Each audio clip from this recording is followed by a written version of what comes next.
Welcome to the Stop Over Drinking and Start Living podcast, where high-achieving, goal-oriented rebel women come to learn how to live a vibrant and fulfilling life without requiring alcohol to get through it.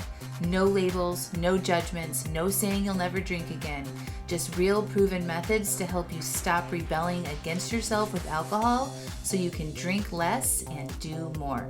I'm your host, Angela Mascenik. Let's dig in.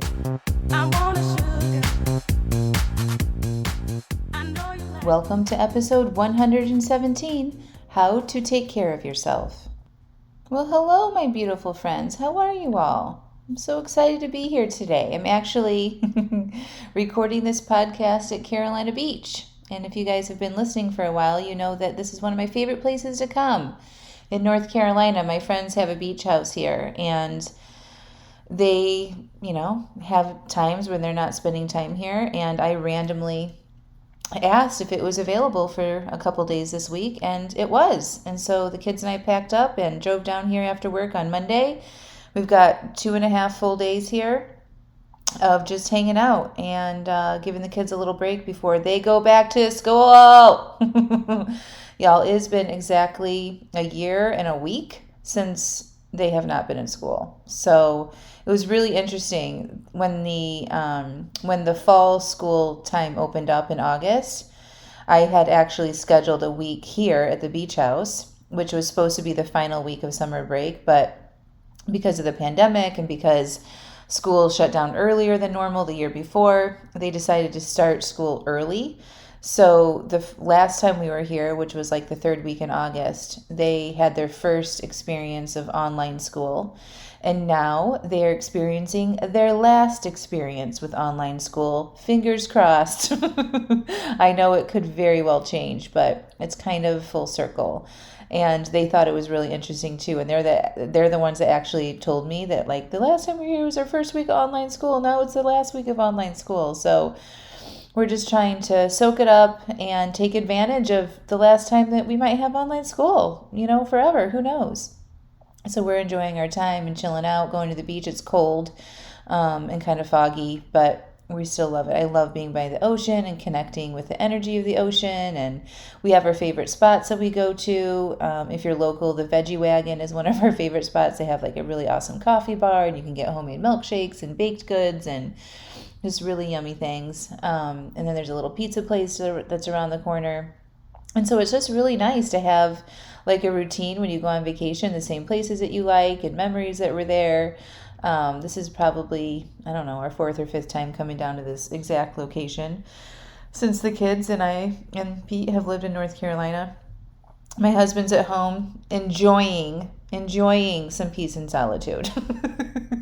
He has been amazing. He has taken the brunt of managing my youngest online school work. So they share an office together, and he calls, my youngest name is Arlo.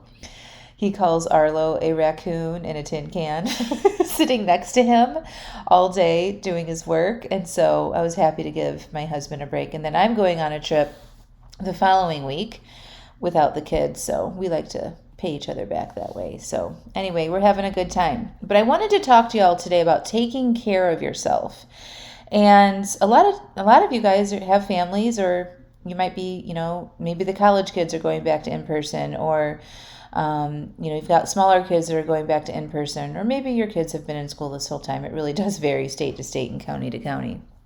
Or you might be going back to an office environment, or maybe you're getting excited to see somebody or your family that you haven't seen in a whole year. And maybe you're thinking about traveling again, and you're thinking about getting back out there in the world, right? And I want to advise you during this podcast that you might think about doing these things. And even though you really miss them, like you miss some of the things that you used to do, they might also scare like the shit out of you a little bit if you think about it, right? And I just want you all to know that this is normal. We've been in a pandemic for a year. Everyone's lives has been affected. Every single one of us. We've experienced sudden, unexpected change, which affects our emotions, our mental health, our physical health. Our brains have been in survival mode, making quick adjustments, learning how to do things a new way, all the while figuring out how to stay alive, right? It's no joke. We've lost people that we've cared about, right? Like close family members, friends, relatives, coworkers. And we may have even been sick ourselves with this, right? We've lost jobs. Our kids have suddenly been home with us 24/7. And all of this has had an impact on our mental health, whether you see it right now or not. And you might have some underlying anxiety about things opening up again. You might really be judging people on getting the vaccine or not getting them, right? Or judging them about where they're going or where they're not going. All of this is normal human behavior. But most of us haven't experienced something like this pandemic before. To have our whole lives suddenly change and everything we did for a year on year come to a screeching halt. Our brains are adjusting to this and have been in survival mode. So as things open back up and we start to take actions of going back to school or work or traveling or seeing people we haven't seen in a year, our brain is going to need some time to adjust again. Our brain has now adapted to this new way of living. And we're about to go through another change. And I want you to be set up for success while this happens. And it might happen slow. It might happen quicker than we think. So today I want to talk to you about how to take care of yourself in this next season of change with the pandemic. And many, many of you have done significant work on cutting back on how much you're drinking during the pandemic. And if that is you, you're a badass. Because, all of the articles are circulating now about women and the drinking and rises of issues with major alcohol use disorder. And if you have been working on this past year, you really do need to acknowledge that for yourself.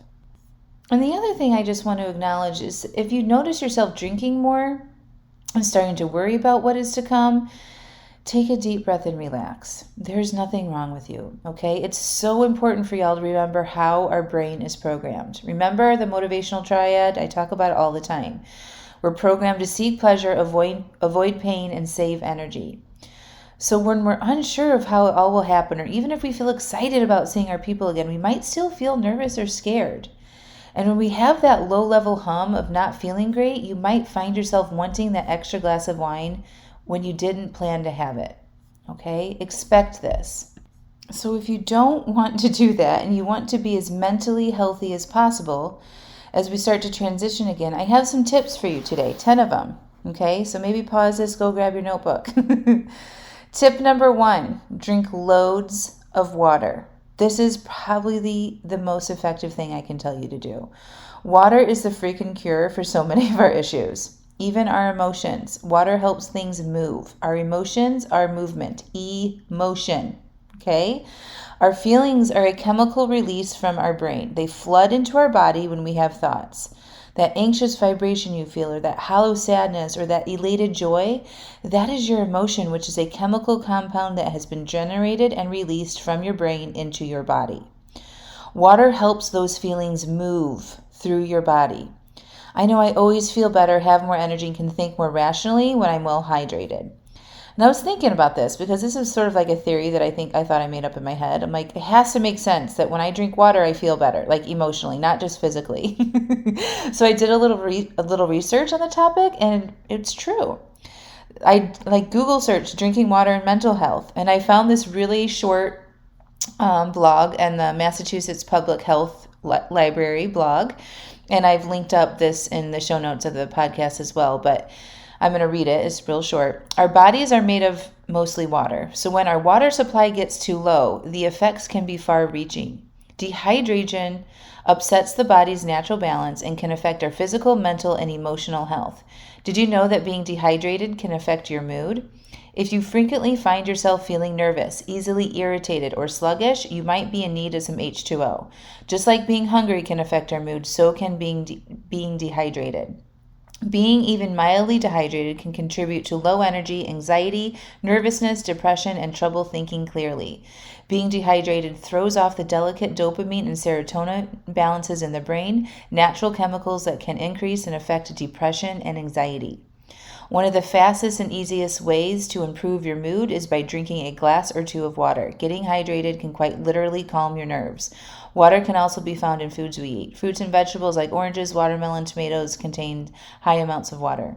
Try not to wait until you're already thirsty to fill up, but drink lots of water in between meals. It's also important to drink lots of extra water when you've been through a stressful or traumatic event to flush out cortisol. In stressful times, our bodies produce the stress hormone cortisol, and too much of this hormone is bad for our body. So do your mind, body a favor and fill up on water.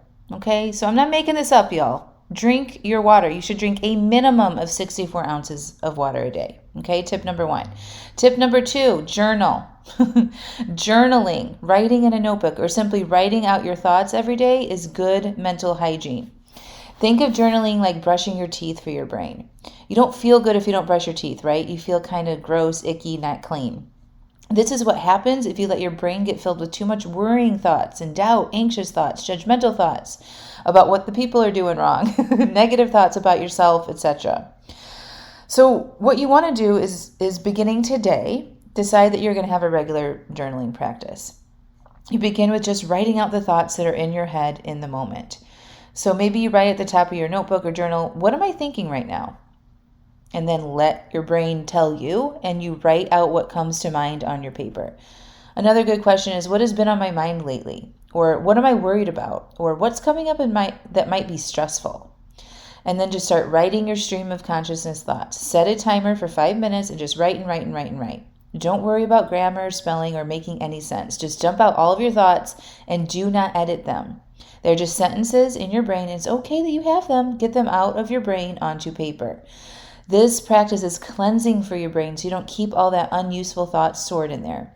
You want to keep thoughts in your brain that will help you move through your life, not keep you stuck. Tip number 3 is sleep. Get good sleep. Set up a relaxing, nourishing bedtime routine and get at least 7 hours of sleep. Limit technology at the end of the day to get good night's sleep, right? We don't want to just be laying in bed with one eye open scrolling on Facebook. May have been doing that, right? And you also don't want to pick up your phone and start scrolling and like infiltrating your brain with media first thing in the morning. Restful night's sleep is so important to reset your brain and the energy waves and everything that you need to take care of yourself. Okay, so establishing a really nice calming bedtime routine will help you set up for success there. Tip number 4 is move your body at least 30 minutes a day. Now, don't argue with me about this. Okay, you can break up the 30 minutes. You can do, 3 10-minute walks, or walking in place for 10 minutes a day, or do some gentle yoga for, 3 10 minutes a day. But you want to move your body at least 30 minutes a day. Exercise improves your mood. Getting outside with nature is the best if you can, even with weather issues. Connecting with nature, noticing the birds, the spring flowers, new life emerging. It just helps reset yourself when you connect outside and get fresh air. All right? And this is not for weight loss. It's just to help move your body. Our bodies were meant to be in motion. Our bodies are not meant to sit around all day. Okay. Tip number 5, don't overdrink. You knew it had to be in there, right? Do not overdrink. Commit to not drinking when you are feeling stressed, worried, anxious, or overwhelmed. Alcohol is no tool for these feelings, y'all. When you drink when you feel this way, you are training your brain to require alcohol to feel better. Instead, make a cup of soothing decaf tea, grab your journal, and process what you are feeling on paper. Okay? Make a hard commitment to yourself to do that. Tip number 6, move slowly. Don't rush through your day. Give yourself extra time to move from point A to point B. Be gentle with yourself and other people around you. Don't rush to react to what people say or do. We are all experiencing loss, grief, and worry, and people might be acting out from these feelings. Have some sympathy and compassion for others as we all navigate through this change. The biggest tip I can give you around other people and moving slowly is stop judging them for what they're doing or not doing. When you judge other people, that makes you feel bad emotionally. And then when you feel bad emotionally, we do things like overdrink. Okay, let it go. Tip number 7, get coaching. Get regular mental health support. If you don't have a life coach, considering hiring one, hello, me. Joining my Stop Over Drinking and Start Living program. Get a therapist. Find a private life coach. Somebody that can help you navigate all of this so much better than you can on your own. And it will help you stay on track towards your goals. Talking to someone is always a good idea. Invest into your mental health. Remember, our lives begin in our heads. You guys hear me on that? Our lives begin in our heads. Strong support is critical in these times. You have probably all been seeing articles circulating, like I mentioned, about the uptick in women drinking during the pandemic. This is a real issue that is going to have long-term consequences. Don't let yourself go without the support you need. Tip number 8, find pleasure for yourself every single day. This might be the form of like sitting down for 5 minutes and eating your lunch without staring at a screen or looking at your phone or talking to other people. Notice how your food tastes and have gratitude for yourself that you're feeding yourself well. Wear cozy, comfy pajamas. Have real nice, clean sheets. Clean out your car so that you enjoy driving it to and from work or school. Go check out a juicy beach novel or self-help book that you've been dying to read. Establish an evening skincare routine that you enjoy. Schedule some sexy time with your partner. And plan time to be by yourself doing the things that you love. I can't express this enough. This is what I help my clients do, incorporate into their lives. You want to fill your life with things that make you feel good, okay? Whenever we're starting something like losing weight or stopping over drinking, a lot of times we get hung up and we focus on what we're taking away instead of what we're adding to our life. So you want to add pleasure into your life so that you don't constantly seek the quick, artificial pleasure in the form of a glass of wine at the end of the day, okay? Tip number 9, be nice to yourself. Do not beat yourself up when you find yourself feeling bad or unmotivated. Don't judge yourself for not doing all the things. Notice when your brain wants to tell you that you should have done things differently, or you should be going outside, or you should be exercising, and berating yourself in that matter, and let that go. Don't do it. Redirect your brain and decide to be nice to yourself, okay? When you're hard on yourself, that makes you feel bad again. And what do we do when we feel bad? We try to escape those feelings. Remember the motivational triad: seeking pleasure, avoiding pain, saving energy. So consciously make an effort to be nice to yourself is tip number 9. And finally, tip number 10 is make a goal. Pick one small thing that you'd feel really good accomplishing in 30 days. Maybe it's drinking 64 ounces of water every day, or writing in your journal every day for a month, or cleaning out 3 closets, or walking every day for 30 minutes. Pick something. Commit to it, put it on your calendar, and do it. You'll feel better for it, and you'll gain some confidence that you can still do things even when things feel uncertain.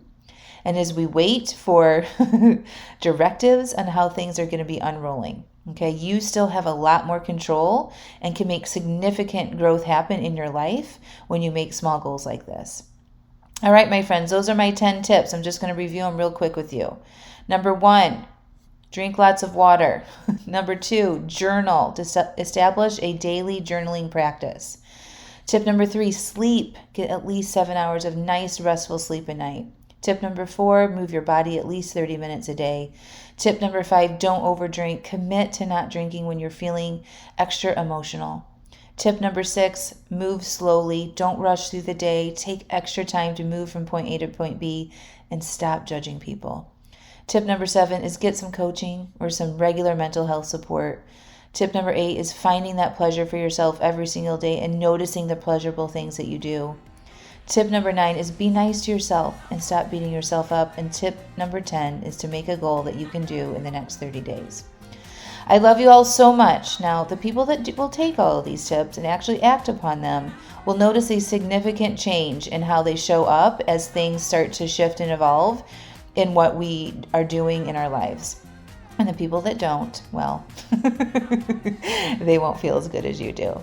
I love you all so much. Have a beautiful day. And don't forget, if you want to join me and stop over drinking and start living, my 6-month small group female-only coaching program, click the link in the show notes, watch the 3 videos, and get your applications in, my friends. Have the support when you need it. We'll talk to you soon.